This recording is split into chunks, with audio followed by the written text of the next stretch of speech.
बिस्मिल्लाहिर्रहमानिर्रहीम। शुरू अल्लाह के नाम से जो रहमान और रहीम है। इक़रा बिस्मि रब्बिकल्लज़ी खलक़।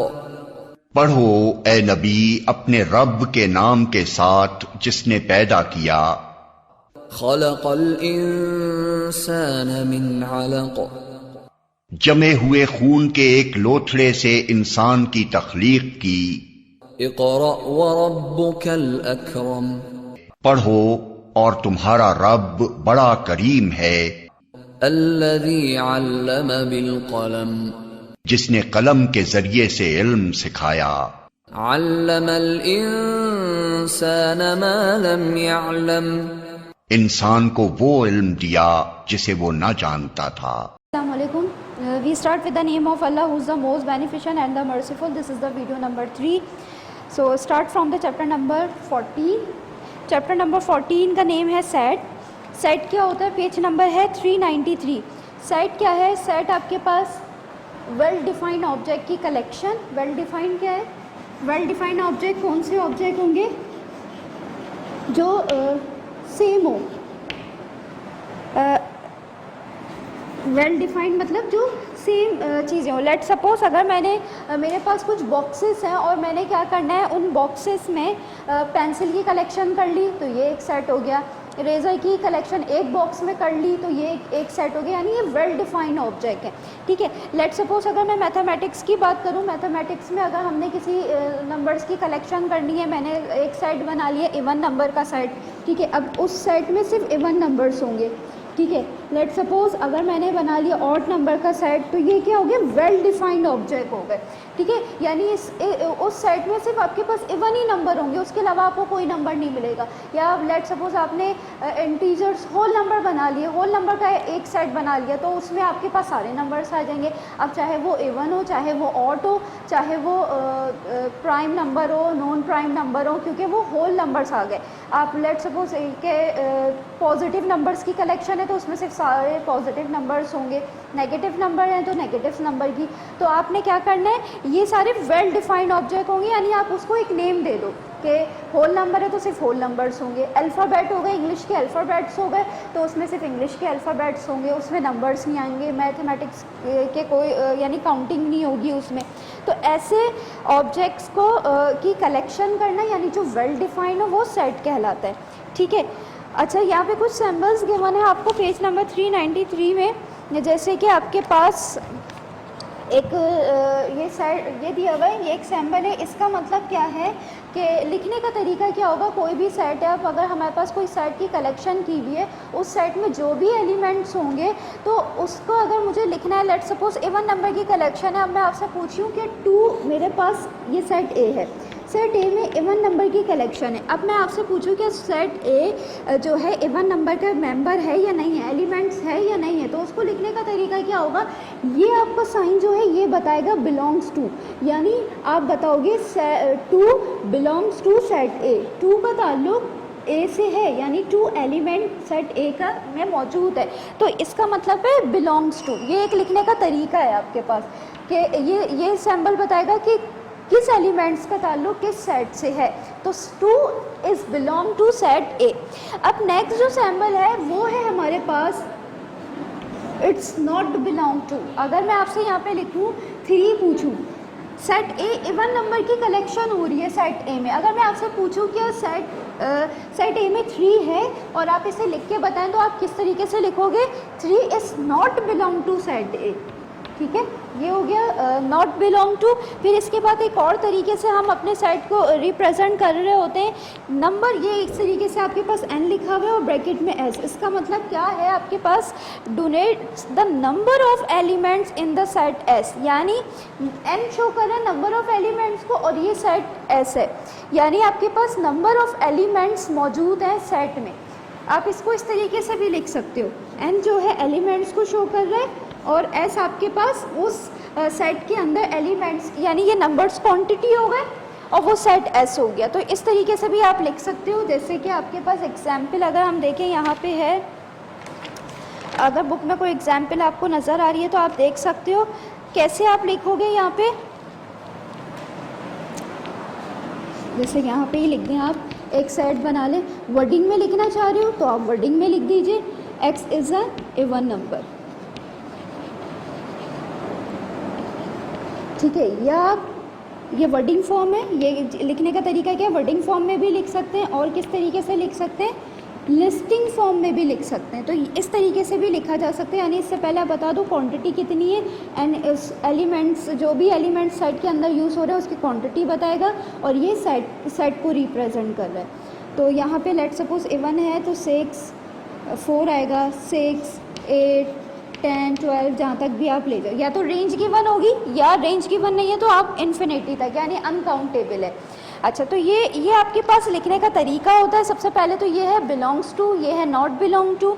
अच्छा, वर्डिंग फॉर्म में भी लिख सकते हैं, लिस्टिंग फॉर्म भी हम बना सकते हैं। इसको किस तरीके से रीड करेंगे, इसको रीड कैसे किया जाएगा, यहाँ पे आपके पास बुक में भी लिखा हुआ है किस तरीके से रीड करेंगे। x is such that x is an even number, ये आपके पास लिखा हुआ है। रीड करने का तरीका है this is S x is such that x is a positive even integers less than 10। यहाँ पे एक एग्जाम्पल लिखी हुई है, इसी तरीके से वर्डिंग फॉर्म में एग्जाम्पल लिखी हुई है, ठीक है।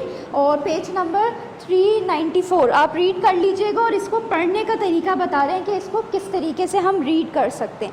ये साइन सच दैट को शो कर रहा है, x is such that x is an even numbers। अच्छा, नेक्स्ट है आपके पास इक्वल सेट। नेक्स्ट टॉपिक जो आपके पास दिया हुआ है वो है इक्वल सेट। इक्वल सेट क्या होंगे, 2 सेट्स जो है आपके पास, कोई से भी 2 सेट्स आप ले लो, let suppose A and B, उसमें जितने भी एलिमेंट्स हो वो उनकी क्वांटिटी इक्वल हो। जैसे कि यहाँ पे एग्जांपल है, एक सेट है 1 2 3 4, set A 1 2 3 4, set B 2 4 1 3। Arrangement आपके पास यहाँ पे डिफरेंट तरीके से हुई है लेकिन इक्वल है। इसमें भी 4 एलिमेंट्स है और इसमें भी 4 एलिमेंट्स है, तो A is equal to B। तो ये दोनों सेट एक दूसरे के क्या है, इक्वल सेट है, ठीक है। नेक्स्ट है एम्प्टी सेट। एम्प्टी सेट क्या होगा, जिसमें आपके पास सेट के कलेक्शन ना हो, कोई भी एलिमेंट्स उसमें आपने सेलेक्ट नहीं किए हुए हो। तो ये आपके पास जिस खाली, यानी ये ब्रैकेट होगा, इस तरीके से आप सिर्फ एक ब्रैकेट बना दोगे, ये एम्प्टी सेट कहलाता है, ठीक है। ये हो गया। और नल सेट भी एम्प्टी सेट को ही कहते हैं। नल सेट का सिंबल इस तरीके से बनाया जाएगा और ये एम्प्टी सेट है। दोनों की मीनिंग सेम ही है, यानी कोई भी एलिमेंट्स उसमें किसी भी एलिमेंट की कलेक्शन ना हो, सिर्फ ब्रैकेट्स हो, एम्प्टी ब्रैकेट्स हो, तो ऐसे सेट एम्प्टी सेट और नल सेट कहलाते हैं। अच्छा, नेक्स्ट है आपके पास next topic Venn diagram. Venn diagram क्या होती है, जिसमें हम अपने डेटा को, जो भी हमने सेट को कलेक्ट किया हुआ है उसको शो करवाते हैं वेन डायग्राम के थ्रू, ठीक है। लेट सपोज यहाँ पे अगर हम एक वेन डायग्राम ड्रॉ करें, किस तरीके से हम ड्रॉ करते हैं, एक आपने बनाना है, एक रेक्टेंगल बॉक्स होगा जो कि ये बॉक्स यूनिवर्सल सेट को शो कर रहा होता है। अब यूनिवर्सल सेट क्या होता है, वो सेट जिसमें तमाम जो भी हमने सेट की कलेक्शन की हुई है, जितने भी सेट्स हैं, लेट सपोज सेट A है, सेट B है, सेट C है, इसमें जो कुछ भी हमने कलेक्ट किया हुआ है उन सब के एलिमेंट्स एक सेट में जमा कर दिए जाएं और इसके अपने एलिमेंट्स भी हों, तो ऐसे सेट्स को यूनिवर्सल सेट कहा जाता है, जिसमें तमाम सेट्स के एलिमेंट्स आ रहे हैं और खुद उसके अपने एलिमेंट्स भी हों, तो वो यूनिवर्सल सेट कहलाता है, वो यूनिवर्सल सेट कहलाएगा, ठीक है। तो इसको आप यूनिवर्सल सेट, इसको आप एक, जब हम वेन डायग्राम ड्रॉ करते हैं तो उसको हम एक रेक्टेंगल बॉक्स से शो करेंगे यूनिवर्सल सेट को। अब जितने भी सेट्स होंगे, जितने भी सेट्स हैं, तो उतने आप सर्किल ड्रॉ कर लो। अगर सिर्फ जस्ट एक है तो आप एक सर्किल ड्रॉ कर लो, ए को रिप्रेजेंट करेगा। अगर बी भी है तो आप एक बी के लिए भी एक और सर्किल ड्रॉ कर सकते हो। तो ये आप पे डिपेंड करेगा, जिस तरीके से आपका सेट्स हैं, जिस तरीके से आपकी कलेक्शन है, आपको वेन डायग्राम भी उसी तरीके से चेंज होती रहेगी। तो अभी हमने लेट सपोज सिर्फ एक ही सेट कलेक्ट किया हुआ है, यानी एक ही सेट लिया हुआ है जो कि है A, और इसमें है आपके पास 1 2 3, ठीक है। तो इसका मतलब ये है जो आपके पास सर्किल के अंदर मौजूद है, सर्किल के अंदर जो भी एलिमेंट्स मौजूद हैं वो सेट A को रिप्रेजेंट कर रहे हैं। सेट A में जो भी एलिमेंट्स की कलेक्शन की गई है वो 1 2 3 है, ठीक है। इसके अलावा अगर मैं यहाँ पे बाहर लिखूँ, इस सर्किल के आउटसाइड अगर मैं लिखूँ but inside the square, inside the rectangle. आप सर्किल के बाहर जो होगा, ये जो है सेट ए का, इसका ताल्लुक से सेट ए से नहीं है, किसका, 4 और 5 का। लेकिन 4 और 5 यूनिवर्सल सेट के एलिमेंट्स हैं, मेंबर्स हैं, और इसी तरीके से 1 2 3 भी आपके पास यूनिवर्सल सेट के एलिमेंट्स होंगे, क्योंकि ये इस पूरे बॉक्स के अंदर है, ये पूरा बॉक्स यूनिवर्सल सेट को रिप्रेजेंट कर रहा है। अगर मैं आपसे बोलूँ 4 और 5 सेट ए के मेंबर्स हैं, तो आप क्या बोलोगे, नहीं, बल्कि किस तरीके से लिखोगे, 4 is not belong to set A, उसका ताल्लुक सेट ए से नहीं है। इसी तरीके से 5 के लिए भी क्या लिखोगे, 5 is not belong to set A. 1 is belong to set A, ये लिखोगे, 2 is belong to set A and 3 is belong to set A. अच्छा, 1 2 3 4 5, ये 5 जो कलेक्शन की हुई है नंबर्स की, ये बिलोंग्स टू यूनिवर्सल सेट, इनका ताल्लुक किससे है, यूनिवर्सल सेट से हैगा। ठीक है, तो ये वेन डायग्राम है जिसके थ्रू हम अपने सेट्स को रिप्रेजेंट कर सकते हैं। जितने आप सेट्स सेलेक्ट कर रहे हो, यानी सेट ले रहे हो, उसमें जितने सेट्स की कलेक्शन कर रहे हो, उतने ही आप सर्किल अपने वेन डायग्राम में ड्रॉ कर सकते हो। तो ये था यूनिवर्सल सेट। इसके अलावा एक है कॉम्प्लीमेंट। अब जैसे ये है, ये पूरा यूनिवर्सल सेट है। अब कॉम्प्लीमेंट क्या होगा, कॉम्प्लीमेंट डिफरेंस होता है यूनिवर्सल सेट का ऑफ एनी अदर सेट्स। किसी भी सेट का डिफरेंस लेना, यानी डिफरेंस मतलब माइनस करना उसको यूनिवर्सल सेट से, वो कॉम्प्लीमेंट कहलाता है। अब देखिएगा यहाँ पे कैसे, कॉम्प्लीमेंट ऑफ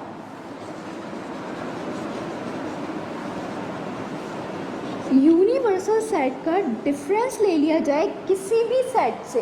ठीक है, कोई सा भी सेट है, लेट सपोज ए सेट्स का अगर मैं डिफरेंस, यहाँ पे ए है सेट कलेक्शन में भी हमने ए का डिफरेंस ले लिया यूनिवर्सल सेट से, माइनस कर दिया, तो वो कॉम्प्लीमेंट कहलाएगा। क्योंकि यूनिवर्सल सेट वो सेट होता है जिसमें तमाम के तमाम एलिमेंट्स मौजूद होते हैं, तमाम के तमाम सेट्स के एलिमेंट्स मौजूद होते हैं, इसीलिए उसका नाम यूनिवर्सल है। यूनिवर्स से निकला है क्योंकि इसमें तमाम एलिमेंट्स मौजूद हैं, हर सेट के एलिमेंट्स मौजूद होंगे और ख़ुद अपने भी होंगे।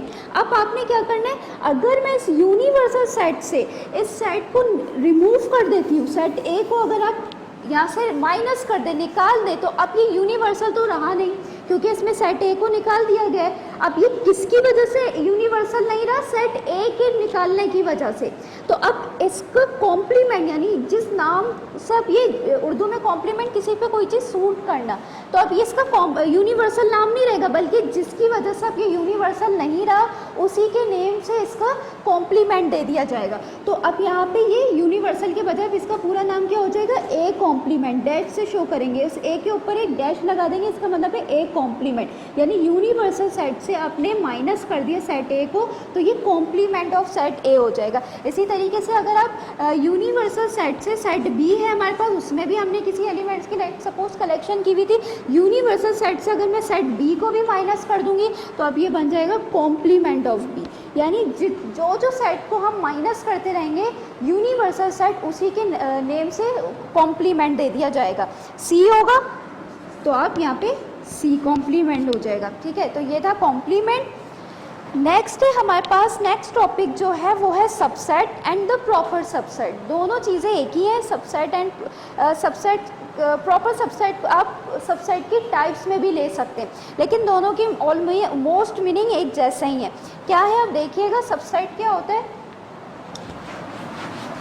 Subset and proper subset. इसकी सब प्रॉपर सबसेट को टाइप्स भी कहा जाता है सबसेट की टाइप्स में भी आता है प्रॉपर सबसेट। और एक सेकंड होती है इम्प्रॉपर सबसेट। इम्प्रॉपर अभी आपके टॉपिक में नहीं है, सिर्फ प्रॉपर है। ऑलमोस्ट दोनों की मीनिंग क्या है, सेम ही है। होता क्या है, लेट सपोज जैसे कि हमारे पास है क्या होगा कि कोई दो सेट हैं। अब सेट ए है मेरे पास, लेट सपोज इसमें कलेक्शन हुई हुई है 1 2 3 4 5 एंड 6। ठीक है, 1 to 6 नंबर की सेट ए में कलेक्शन है एंड सेट बी में कलेक्शन की हुई है 1 2 3। अब है क्या, सेट ए के अंदर पूरा का पूरा सेट बी मौजूद है। ये 3 एलिमेंट्स, ये यूनिवर्सल सेट नहीं कहलाएगा, यूनिवर्सल सेट अलग है। ये क्या है, इसके अंदर पूरा सेट मौजूद है। तो इसका मतलब क्या हुआ कि मेरे पास ए अब क्या है, इससे ग्रेटर हो गया। ए यहाँ पे सपोज कर सकते हैं सुपीरियर हो गया एज़ कम्पेयर टू बी, क्योंकि इसके अंदर सारे के सारे क्या है एलिमेंट्स, पूरा का पूरा सेट ए जो है बी के अंदर मौजूद है। तो आप इसके लिए यूज़ करोगे A is the subset of B. A का ताल्लुक जो है ताल्लुक नहीं है, यानी वो सबसेट है, क्योंकि उसके अंदर पूरे जो है सारे एलिमेंट्स आ रहे। तो आप ये बोलोगे किस तरीके से लिखेंगे, अब इसका सिंबल क्या होगा, इस तरीके से, ये इसका सिंबल है, ये है आपके पास सबसेट का। और अगर आपके पास एक और आएगा, ये आ जाए तो ये भी आपके पास इसी का सिंबल हो जाएगा। क्यों होगा, सारे के सारे अगर एलिमेंट्स होंगे तो इसका मतलब ये इक्वालिटी के साइन को भी शो कर रहा है। जब इक्वालिटी का साइन नहीं होगा तो इसका मतलब है कुछ एलिमेंट्स है, सारे के सारे नहीं है। लेट्स सपोज अगर यहाँ पे मैं लिख दूँ, एक और नंबर मैं बढ़ा दूँ, 8 ले लेती हूँ। अब देखिए सपोज मैंने 8 ले लिया, अब यहाँ पे 8 तो नहीं है, तो इसके लिए आप कौन सा साइन यूज़ करोगे, ये वाला। लेकिन अगर मैं 8 को रिमूव कर दूँ तो अब सारे के सारे इक्वल हो गए, तो इसका मतलब है आप यहाँ पे एक इक्वल का साइन भी बनाओगे। अच्छा, यहाँ पे ये जो साइन है ये सबसेट का साइन है, ठीक है, ये है सबसेट का सिंबल है और ये है प्रॉपर सबसेट का, प्रॉपर सबसेट। अच्छा, जब कुछ एलिमेंट्स होंगे 1 2 3, अगर मैंने यहाँ पे 8 लिख दिया तो यहाँ पे 8 7 ले लेते हैं हम। 7 है, 1 2 3 7। अब यहाँ पे 7 नहीं है, ठीक है, तो इसका मतलब है आप यहाँ पे क्या करोगे, मगर अभी भी सुपीरियर ए मौजूद है, ठीक है। तो अब जो चीज़ सुपीरियर होगी, इसका ये चीज़ है, इसका उसी की तरफ ओपन होना चाहिए, इसका जो फेस ओपन हुआ हुआ है, यहाँ से ये चीज़ समझ लीजिए, ये इसका फेस ओपन है, यहाँ से ये क्लोज है, ठीक है। अब जो सुपीरियर होगा इसका फेस उसी की तरफ ओपन होना चाहिए।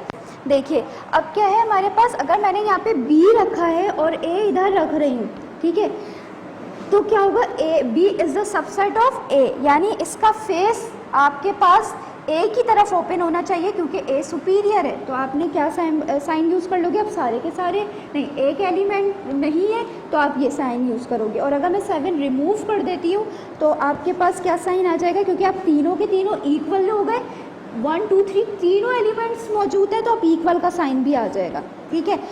B is the subset of A. अगर इस तरीके से आप बनाओ, ठीक है, ये भी साइन है, दोनों का मतलब सेम है। तो अगर मैं ए को पहले लिख दूं और बी को बाद में लिखूं तो फेस ए की तरफ ओपन होना चाहिए इसका साइन का, क्योंकि ए सुपीरियर है, तीनों एलिमेंट्स ए के अंदर मौजूद हैं। तो इसका साइन इस तरीके से आप बनाओगे, ठीक है, क्योंकि तीनों एलिमेंट्स हैं, सारे के सारे मौजूद हैं, इसलिए इक्वल का साइन भी इसके नीचे आ जाएगा।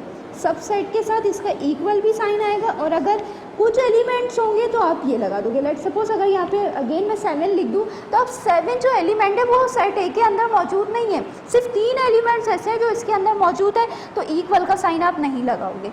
तो ये था subset and the proper subset. अच्छा, नेक्स्ट है,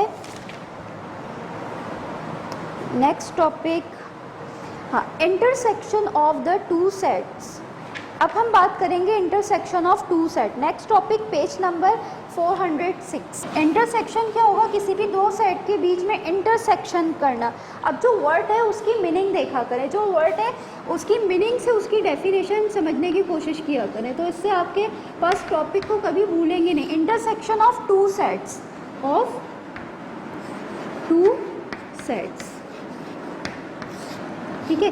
2 सेट के बीच में इंटरसेक्शन यानी टकराना, इंटरसेक्ट करना। जैसे हमने इंटरसेक्शन लाइंस का आपने पढ़ा होगा, एक लाइन अगर ड्रॉ कर दो, इससे अगर कोई दूसरी लाइन टकराती भी चली जाए तो ये इंटरसेक्ट कर रही हैं, एक दूसरे से टकरा रही हैं। किस पॉइंट पे, इस पॉइंट पे, तो ये पॉइंट इंटरसेक्ट पॉइंट कहलाता है, ठीक है। अब यहाँ पे भी 2 सेट्स के बीच में इंटरसेक्शन, यानी 2 सेट्स हैं, लेट्स सपोज इंटरसेक्शन निकालना है। अब हमने 2 सेट के बीच में 2 सेट है, set A and set B,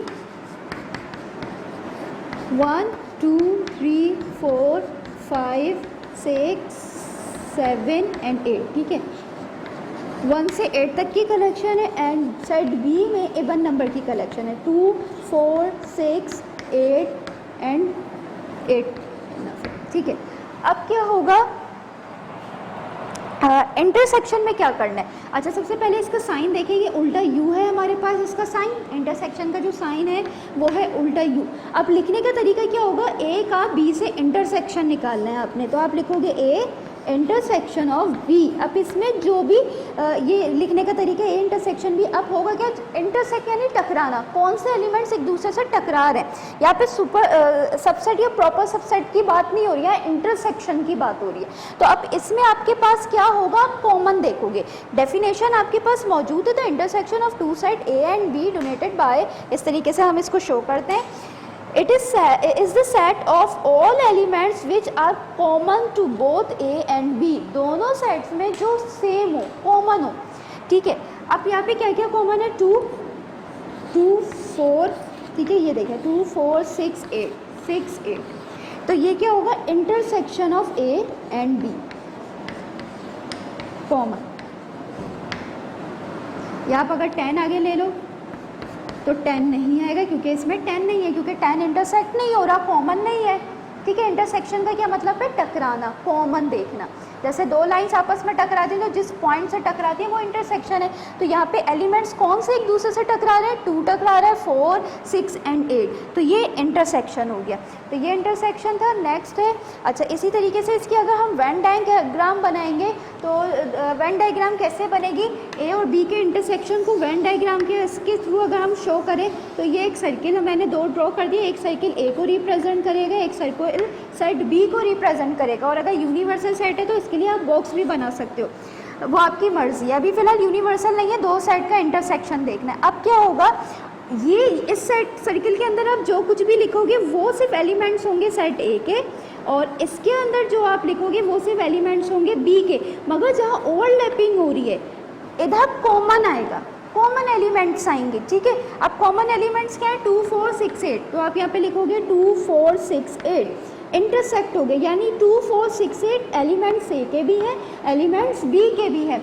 अब जो रिमेनिंग बचेंगे वो आप इस ओवरलैपिंग के आउटसाइड लिखोगे, इसका मतलब है सिर्फ वो एलिमेंट्स ए के होंगे,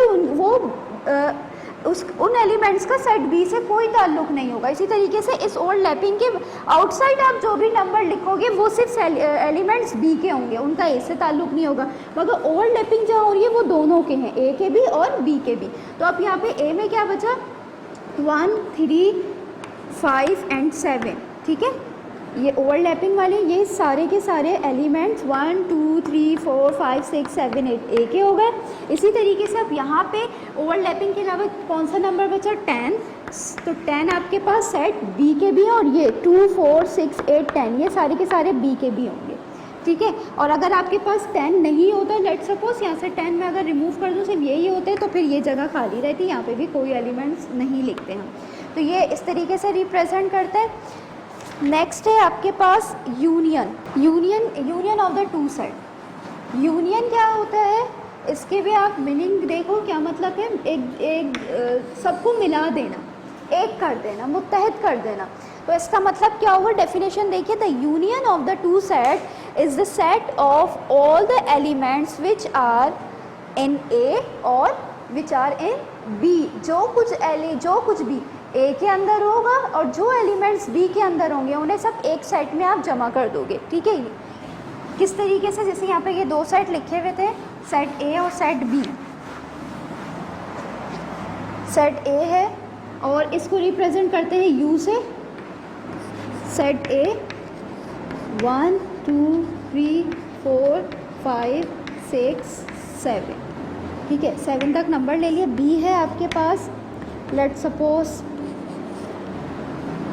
3 6 9 50, ठीक है, ये हमने ले लिए सेट बी में। अब इसका यूनियन निकालें, लिखेंगे कैसे, ए यूनियन बी, यूनियन को हम यू से शो करवाते हैं, तो ए यूनियन बी। अब इसमें क्या करना है, आपने सब नंबर्स मिला के लिख दोगे। कैसे लिखेंगे, सब कॉमन नहीं देखेंगे, यानी सबको मिला देंगे, चाहे वो कॉमन हो या ना हो, आपने सबको एक साथ लिख देना है, 1 2, फिर इसके बाद अरेंज भी कर लें तो ज़्यादा अच्छा है, नहीं तो आप ऐसे भी लिख सकते हो।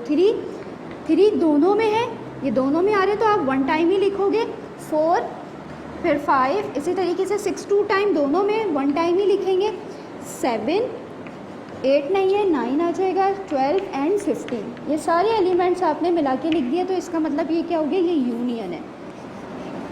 ठीक है, ये यूनियन है। यूनियन में क्या करते हैं, सारे एलिमेंट्स को हम, जो कुछ भी होगा, जितने भी एलिमेंट्स होंगे उन सबको हम एक साथ लिख देंगे, एक ही साइड बना देंगे, ए यूनियन बी। इसी तरीके से इसकी वेन डायग्राम भी बिल्कुल एज इट इज़ बनेगी। जो कॉमन होंगे वो आप, ये रहे आपके पास सेट ए के एलिमेंट्स, बिल्कुल ऐसे ही बनेगा, कॉमन कॉमन में लिख देंगे, जो कॉमन होगा वो इसमें होगा, और जो नहीं होगा बिल्कुल इंटरसेक्शन की ही तरह इसकी आपके पास डायग्राम बनेगी। और जो मैं अगर इसमें जैसे लिखा हुआ मैंने कुछ एलिमेंट्स, यूनियन के लिए भी यही होगा, तो ये सिर्फ ए के होंगे, और जो बी के हैं वो सिर्फ बी के होंगे, और जो ओवरलैपिंग हो रही है वो दोनों के लिए होंगे। तो वेन डायग्राम इसकी भी बिल्कुल वैसे ही शो बनाएंगे जैसे इंटरसेक्शन की बनी थी। अच्छा, नेक्स्ट चैप्टर है चैप्टर नंबर 16। चैप्टर नंबर 16 है स्टैटिस्टिकल डायग्राम। अब ये कौन सी डायग्राम्स होती हैं, जिसमें हम अपने डेटा को शो करवाएं किसी ग्राफ के थ्रू।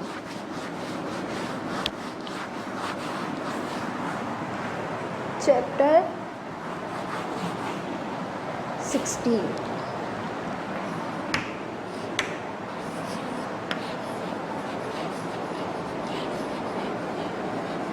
स्टैटिस्टिकल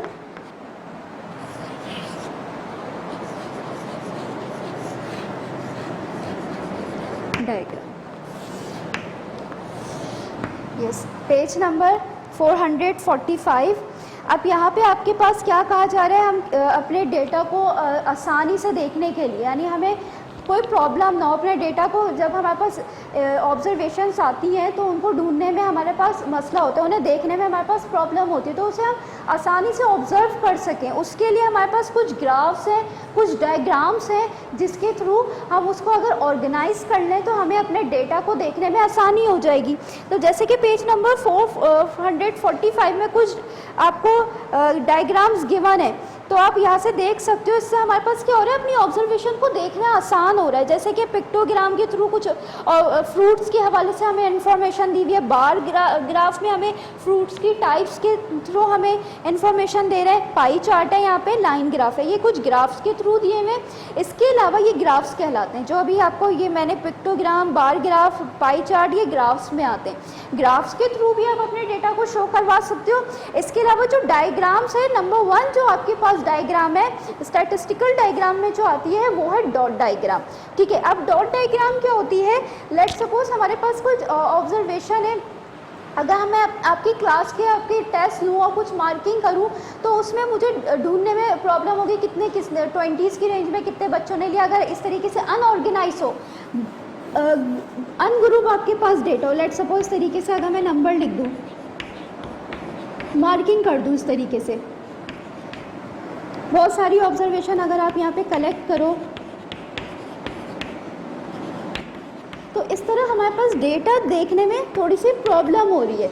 अब आपको क्या करो, आप एक ग्रुप में कर दो, इसको ऑर्गेनाइज कर दो, तो इससे क्या होगा, हमारे पास डेटा को देखने में आसानी होगी। लेट्स सपोज अगर मैंने यहाँ पे डॉट डायग्राम है, सबसे पहले हम डॉट डायग्राम को करेंगे। डॉट डायग्राम में क्या होगा, आपने एक हॉरिजॉन्टल लाइन ड्रॉ करनी है। ठीक है, हॉरिजॉन्टल मैंने एक लाइन ड्रॉ की। इस हॉरिजॉन्टल लाइन में आपने क्या करना है, इसमें क्लास इंटरवल आप रखोगे, इक्वल क्लास इंटरवल रखना है आपने।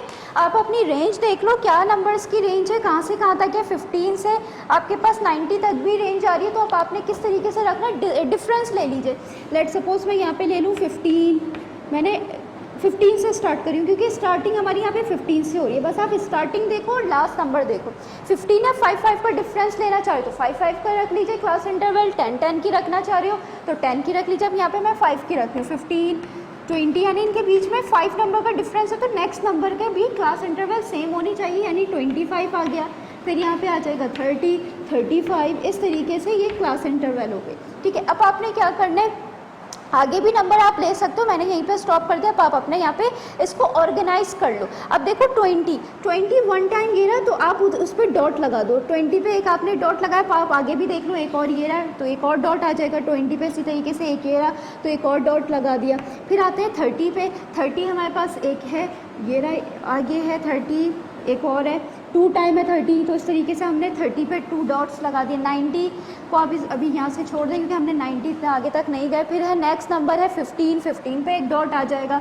25 देख लेते हैं, 25 पे एक डॉट आ गया।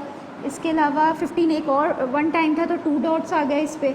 22 आपको कहाँ मिलेगा, ये रहा 20, आप यहीं से देख लो 21, 22 आपको यहाँ मिलेगा तो 22 पे आपने एक लगा लिया। इसी तरीके से 32। तो ये अब मैं क्या कर रही हूँ कि अपने डेटा को ऑर्गेनाइज कर लिया। इससे देखने में मुझे आसानी हो रही है, बार बार नंबर्स ढूंढने में किसके 20 कितने बच्चों के या 15, यहाँ से आप आसानी से देख सकते हो। 15 2 स्टूडेंट है, 23 स्टूडेंट क्या है, 22 1 स्टूडेंट है। तो ये हमारे पास क्या हो गया, डेटा ग्रुपिंग फॉर्म में हो गया, यानी ऑर्गेनाइज कर लिया।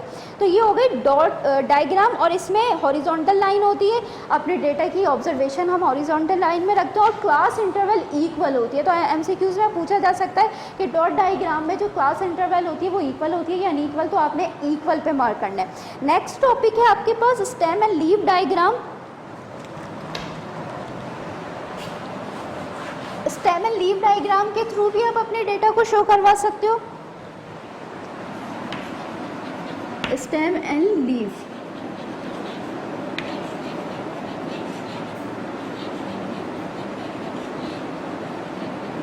ठीक है। स्टेम एंड लीफ डायग्राम में क्या होता है, हमारे पास हम एक कॉलम बनाते हैं, यहाँ पे एक कॉलम है, ठीक है।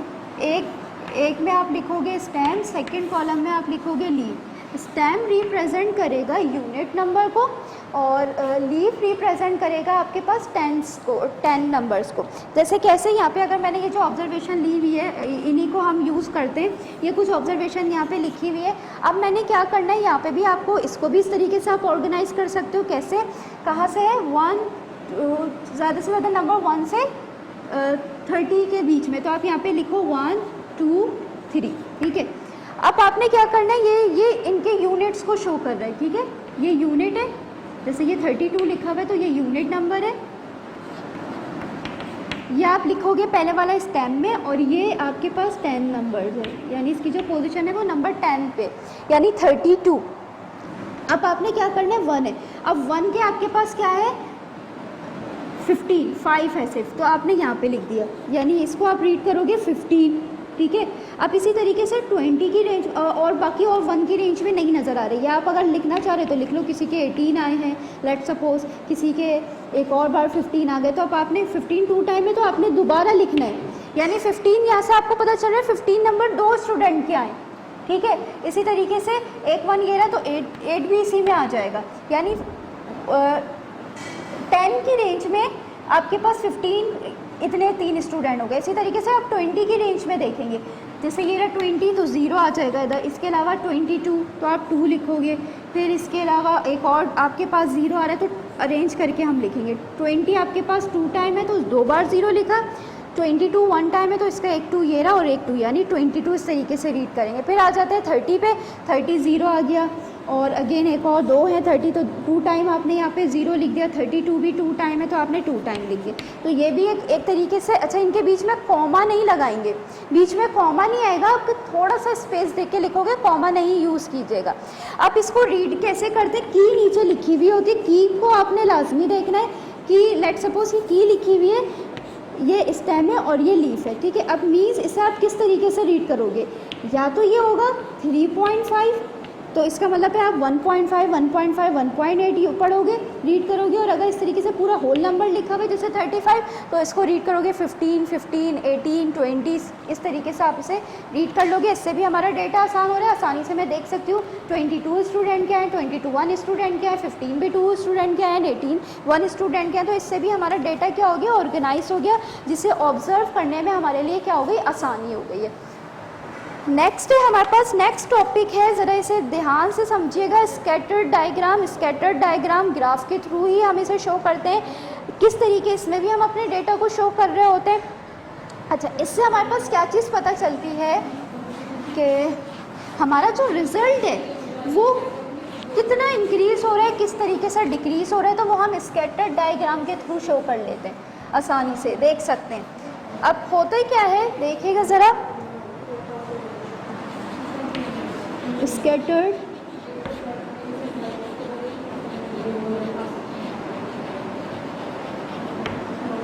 डायग्राम, ग्राफ हो गया, दो एक्सिस आप ड्रॉ करते हो, X axis and Y axis, ठीक है। अब ये दो एक्सिस हो गए, इसमें पेपर 1 की मार्किंग हुई हुई है, जैसे मार्किंग कर लिया आप यहाँ पे भी अब रिजल्ट की, पेपर 1 की मार्किंग जैसे 10, 20, 30, या आप स्टूडेंट इसे कंसीडर कर लें और मार्किंग आप यहाँ कर लें, जैसे कि यहाँ पे भी आप मार्किंग ले लो 10, 20, 30, 40, ठीक है। अब यहाँ पे आप इस तरीके से आपके पास डॉट लगा लीजिए या क्रॉस फॉर्म में बना लीजिए, इस तरीके से अगर आपके पास डेटा आ रहा है, ठीक है, और इस तरीके से अगर मैं लाइन खींचूँ तो करीब करीब है, ये सारे क्रॉस एक दूसरे के करीब करीब हैं, तो इससे आसानी से क्या इसके इनके बीच में जो को रिलेशन हो रही है, यहाँ पे लिखा हुआ है इनके बीच में जो रिलेशनशिप बन रही है स्टूडेंट और उनके मार्किंग के बीच में, कि वो इंक्रीज़ की तरफ जा रहा है या डिक्रीज़ की तरफ। आप स्ट्रेट लाइन के करीब करीब है तो साफ ऑब्जर्वेशन हमारी नज़र आ रही है, यानी मेरा जो रिज़ल्ट जा रहा है वो इससे ये नहीं देखेंगे कि कितने स्टूडेंट ने लिए कितने नहीं, इंक्रीजिंग और डिक्रीजिंग का यहाँ पे आप ज़्यादा इससे हम ऑब्जर्व कर सकते हैं कि हमारा जो रिज़ल्ट है वो इंक्रीजिंग की तरफ जा रहा है, क्योंकि सारे कुछ पॉइंट्स मिल नहीं रहे, लाइन से मिल नहीं रहे, लेकिन करीब करीब है, ठीक है। तो इसका मतलब है इंक्रीज है, इनके बीच में जो को रिलेशन है वो क्या है, स्ट्रॉन्ग है, ठीक है, वो क्या कहलाएगी, स्ट्रॉन्ग को रिलेशन है। और अच्छा अपवर्ड की तरफ जा रहा है, इंक्रीज हो रहा है, बढ़ रहा है, तो इसका मतलब क्या होगा, पॉजिटिव, स्ट्रॉन्ग एंड पॉजिटिव, ठीक है, स्ट्रॉन्ग एंड पॉजिटिव कोरिलेशन इनके बीच में। और अगर इस तरीके से होगा तो ये क्या होगा, इसमें भी अगर आप एक स्ट्रेट लाइन ड्रॉ करो तो ये भी एक सीधी लाइन आ रही है, स्ट्रॉन्ग है बट क्या होगा, नेगेटिव, क्योंकि डाउनवर्ड की तरफ आ रहा है, रिजल्ट डिक्रीज हो रहा है, तो स्ट्रॉन्ग तो है कोरिलेशन मगर नेगेटिव है, ठीक है, ये होगी स्ट्रॉन्ग नेगेटिव। अच्छा अब है वीक कैसी होती है, ये तो स्ट्रॉन्ग थी, स्ट्रॉन्ग पॉजिटिव नेगेटिव समझ में आ गई। अब वीक कैसी होगी आपके पास, जिसमें हम बता ही नहीं सकते कि हमारा रिजल्ट इंक्रीज हो रहा है या डिक्रीज हो रहा है, तो उसके लिए आप इस तरीके से देख सकते हैं। यहाँ पे हम बिल्कुल नहीं बता सकते कि हमारी जो ऑब्जर्वेशन है वो इंक्रीज़ की तरफ जा रही है या डिक्रीज़ की तरफ, तो इसके लिए आप क्या वर्ड यूज़ करोगे, ये हमारे पास वीक है, ठीक है, ये कोरिलेशन इनके बीच में वीक है, ना तो हमें समझ में आ रहा है कि नेगेटिव है और ना ये समझ में आ रहा है कि पॉजिटिव है। अच्छा ये आपके पास मौजूद है पेज नंबर 453 में, रीड कर सकते हो, ठीक है। इसको line of the best fit नहीं है, ये line of the best fit क्या होगी, या तो अपवर्ड या डाउनवर्ड, जैसे अभी हमने स्ट्रॉन्ग पॉजिटिव नेगेटिव पढ़ा था, उसके लिए line of the best fit का वर्ड भी यूज़ होता है। तो ये जो है वीक, इसके लिए line of the best fit use नहीं होगा, ठीक है। स्ट्रॉन्ग पॉजिटिव या स्ट्रॉन्ग नेगेटिव के लिए line of the best fit का वर्ड भी यूज़ करते हैं। अच्छा नेक्स्ट है,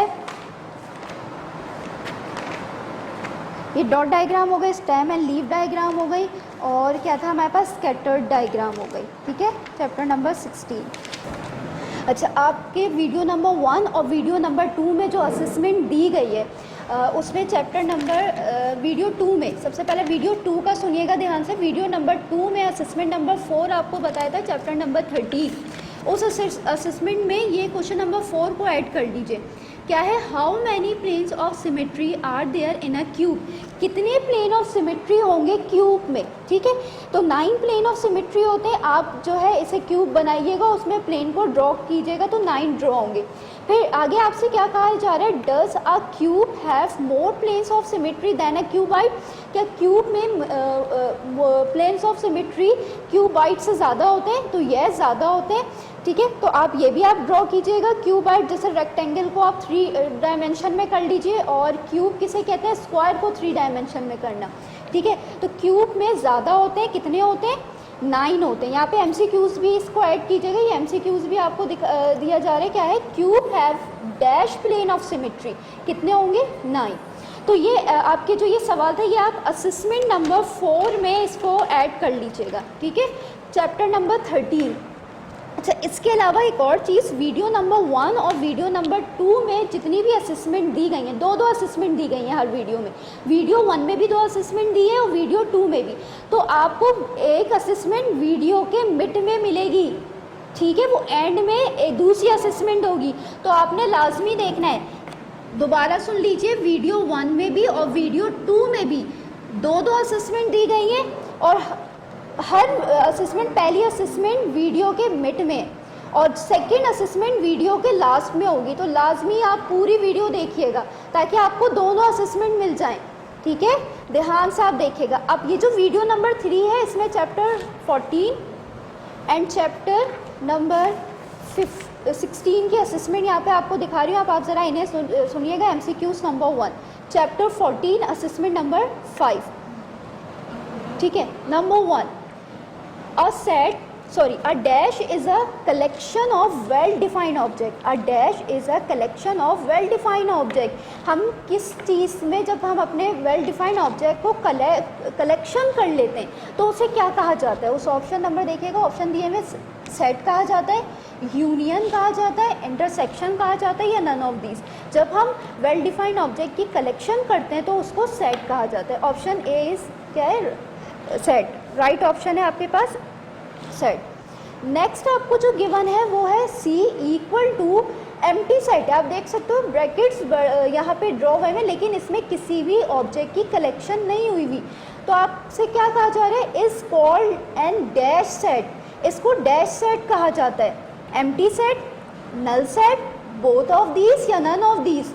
तो जब आपके पास किसी भी सेट में कलेक्शन मौजूद ना हो तो उसे एम्प्टी सेट भी कहा जाता है और नल सेट भी। तो C option is right, both of these, ठीक है, आप यहाँ पे बोथ लिखाओगे।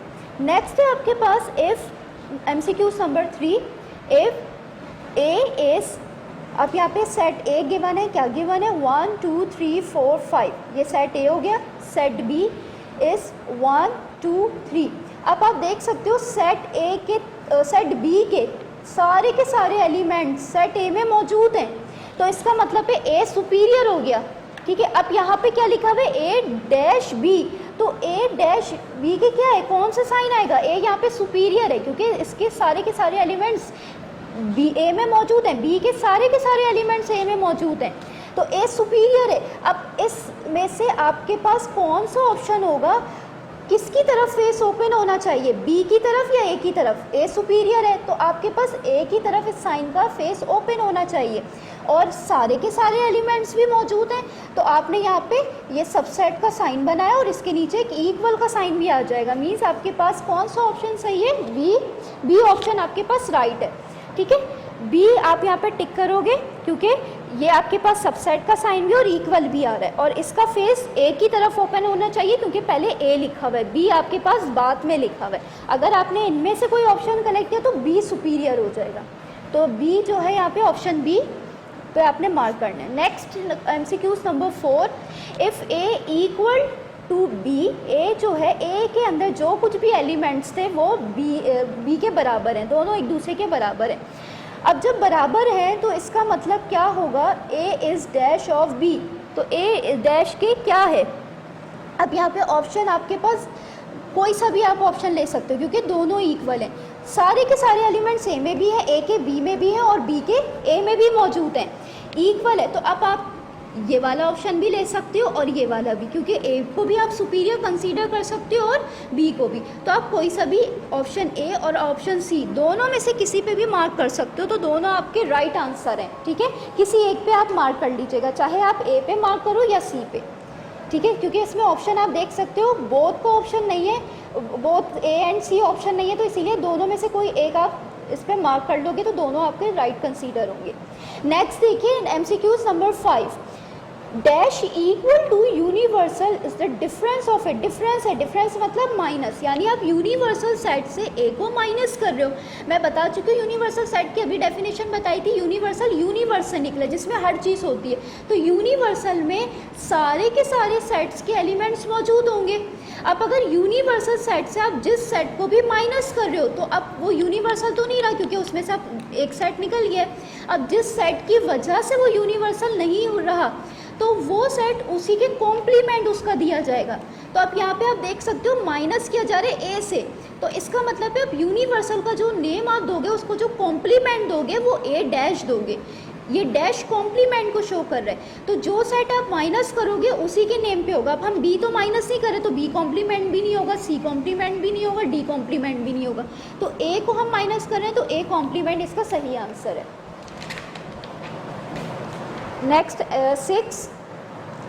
अब आपसे क्या कहा जा रहा है,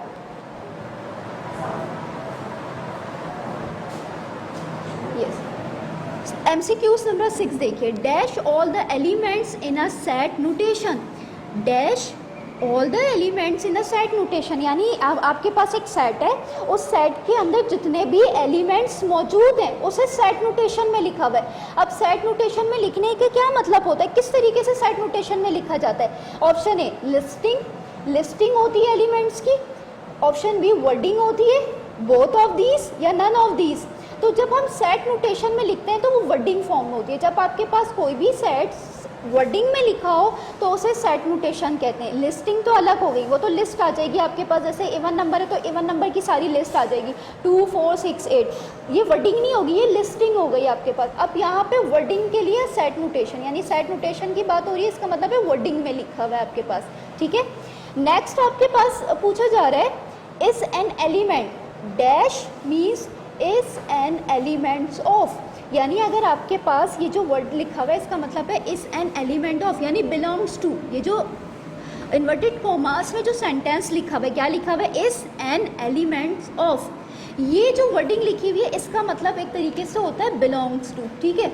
यानी किसी सेट के बारे में अगर आपसे कहा जा रहा है two is an elements of set A, two is an elements of set A, तो इसका मतलब आप क्या लिखोगे, two belongs to set A, two belongs to set A. Let suppose मैंने एक मिसाल दी है, तो यहाँ पे क्या होगा, इज एन एलिमेंट्स ऑफ, तो यहाँ पे बिलोंग्स टू के लिए मीनिंग यूज हो रही है। तो कौन सा ऑप्शन सही है, ए के लिए हम बिलोंग्स टू वर्ड यूज करते हैं, is not belong to number of elements of set A as and none of these.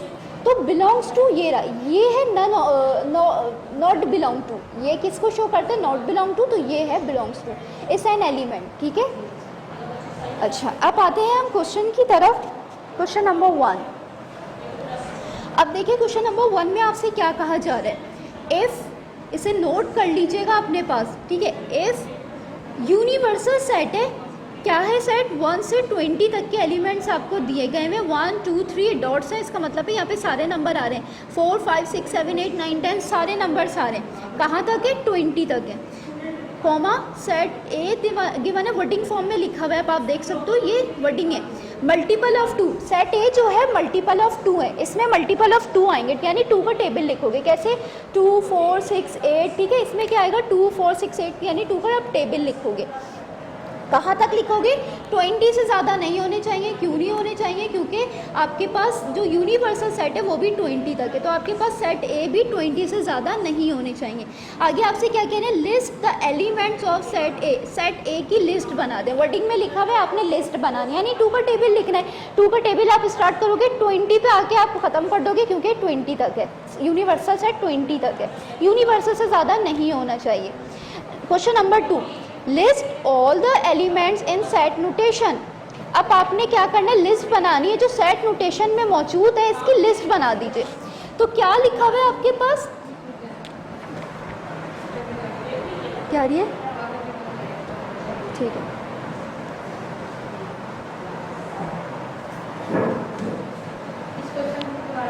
Question number 1 को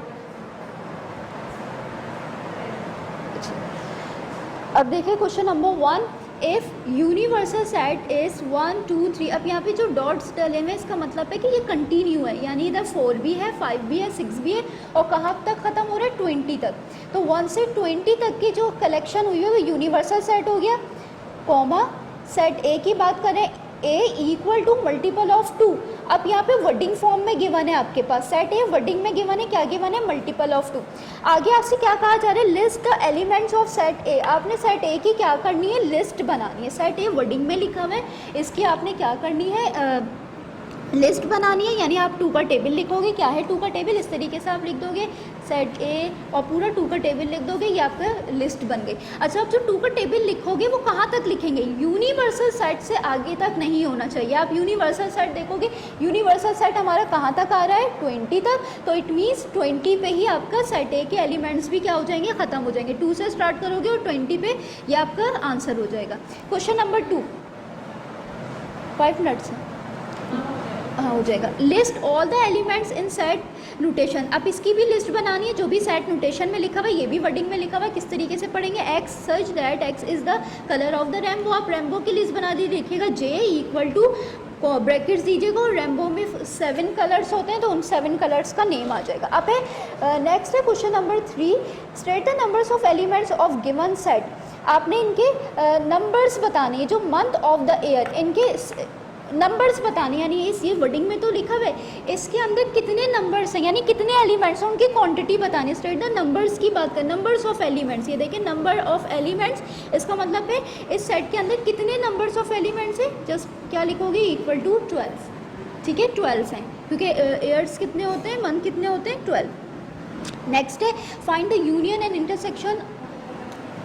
question number 4, find the union and intersection of pair set A and B। Set A का union and intersection निकालना है। आप union और intersection अभी आपको बता दिया था, तो आप निकाल लोगे।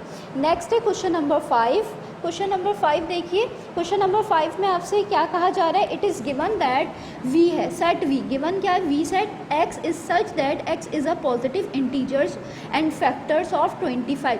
V आपके पास है, सेट पॉजिटिव इंटीजर्स है, यानी सारे नंबर्स पॉजिटिव होंगे, फैक्टर्स ऑफ 25 हैं, यानी 25 के फैक्टर्स हैं यहाँ पे।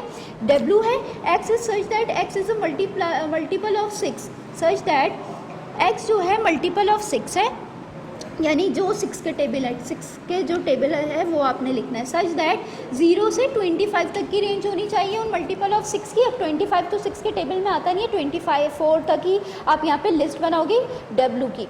अच्छा, लिस्ट बनानी है किसकी, part 1, list the element in V and W। V and W की आपने लिस्ट बनानी है, तो फैक्टर्स ऑफ 25, फैक्टर्स क्या है 25 के, 1 5 एंड 25, ये 3 एलिमेंट्स आ जाएंगे सेट V में। सेट W में मल्टीपल ऑफ 6, तो 6 का टेबल आप लिख लीजिएगा, मगर कहाँ तक, 25 से आगे नहीं होना चाहिए, 24 तक होगा। फिर आपने ड्रॉ करनी है वैन डायग्राम। आप इसके लिए वैन डायग्राम ड्रॉ करोगे, कंटेंट में ये सवाल मौजूद है, तो आप वहाँ से भी देख सकते हो। और फिर क्या निकालना है, find the V union W, V और W के बीच में यूनियन निकालना है। ठीक है, नेक्स्ट है, हाँ नेक्स्ट है आपके पास असेसमेंट नंबर 6 चैप्टर नंबर 16 की। ठीक है, ये नेक्स्ट असेसमेंट है। इसमें आपसे क्या कहा जा रहा है, देखिएगा, in stem and leave diagram the stem represent. Stem and leave diagram जब हम ड्रॉ करते हैं तो उसमें जो स्टेम है वो हमारे पास किस चीज़ को शो करता है, option union, 10, both of this या नन ऑफ दिस। अभी आपको बताया था स्टेम आपके पास यूनियन को, यूनिट्स को शो करता है, सॉरी यूनिट्स को। ठीक है, स्टेम यूनिट को शो करता है, लीव 10 को शो करता है, तो स्टेम के बारे में पूछ रहे हैं तो यूनिट को शो करेगा। नेक्स्ट है the value of numbers line should always be at dash interval. जब हम नंबर लाइंस ड्रॉ करते हैं तो वैल्यू ऑफ नंबर लाइन, जो नंबर लाइन की जो वैल्यूज़ होती हैं, should always be at dash interval, उनकी इंटरवल को डैश होना चाहिए। जब हम डॉट डायग्राम ड्रॉ कर रहे थे तो मैंने आपको बताया था, डॉट डायग्राम में जब हम नंबर्स लिखेंगे, ये इस तरीके से जब आप नंबर्स डॉट डायग्राम बनाओगे, इसमें जो नंबर्स लिखेंगे 15 20, इनकी क्लास इंटरवल यानी इनके नंबर्स के बीच में डिफरेंस इक्वल होना चाहिए।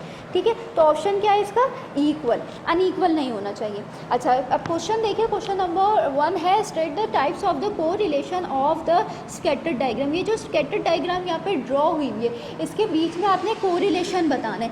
तो अब आप देख सकते हो ये बिल्कुल करीब करीब है, डाउनवर्ड की तरफ मूव कर रहा है, इट मीन्स स्ट्रॉन्ग तो है, स्ट्रॉन्ग है, बट डाउनवर्ड मूव हो रहा है तो नेगेटिव हो गया, यानी डिक्रीज हो रहा है, तो स्ट्रॉन्ग नेगेटिव इसकी को रिलेशन है।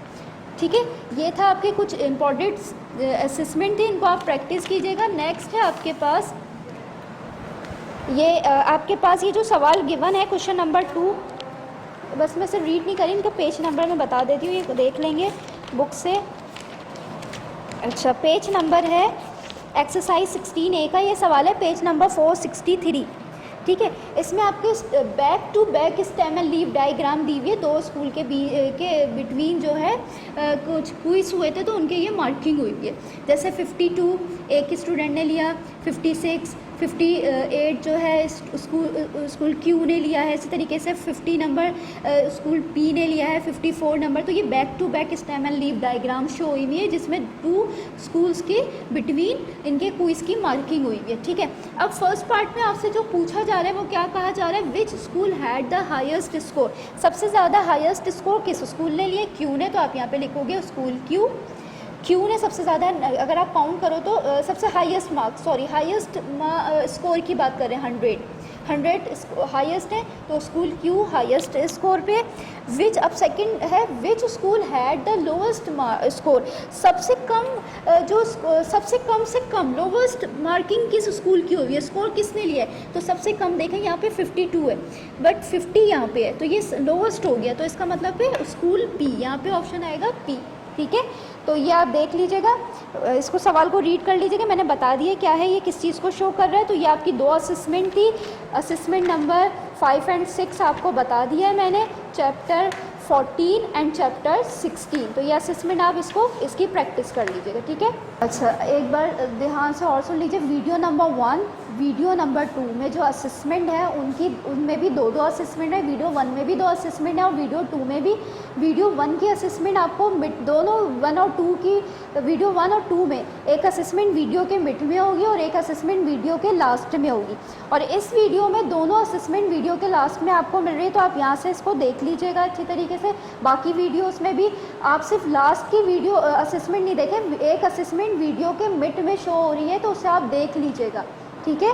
तो टोटल आपकी जो असेसमेंट अभी तक जो हो गई है, वीडियो 1 में 2 हो गई, वीडियो 2 में 2 हो गई, 4 असेसमेंट, वीडियो 3 में आपके पास आ गई है 6 असेसमेंट हो गई टोटल। इसी तरीके से एक और वीडियो होगी जिसमें आपके पास एक और असेसमेंट दी जाएगी, ठीक है। यानी टोटल 7 असेसमेंट आपके पास आएंगी, ठीक है। तो ये आप इसे देख लीजिएगा।